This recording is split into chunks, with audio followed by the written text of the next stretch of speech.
Raffaello Zonin, di professione formatore, e rappresento Anapia Veneto, un ente di formazione professionale. Anapia Veneto è un ente che si occupa da molti anni di formazione, è un ente nazionale che ha una sua sede operativa anche in Veneto e in questa regione si occupa prevalentemente di formazione rivolta agli operatori del settore agricolo e agroalimentare. Tradizionalmente Anapia opera in Lessinia e svolge iniziative a supporto delle attività imprenditoriali agricole e agroalimentari. Con i fondi GAL Valdo Lessinia abbiamo svolto diverse iniziative di formazione rivolte agli imprenditori non solo del settore agricolo ma in generale del settore manifatturiero che opera in Lessinia.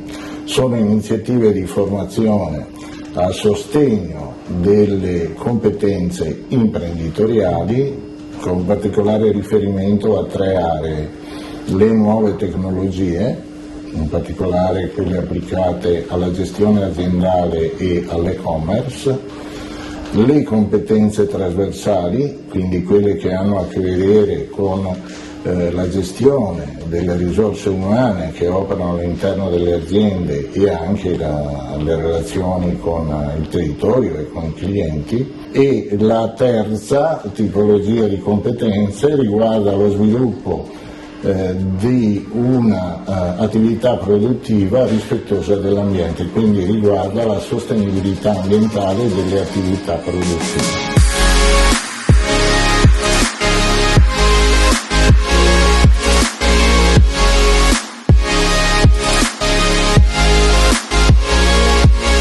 Attraverso i fondi GAL Valdo Lessinia abbiamo potuto promuovere delle iniziative di formazione che altrimenti difficilmente saremmo riusciti a realizzare, dato che permettono di sollevare i destinatari da una parte importante del costo delle iniziative stesse.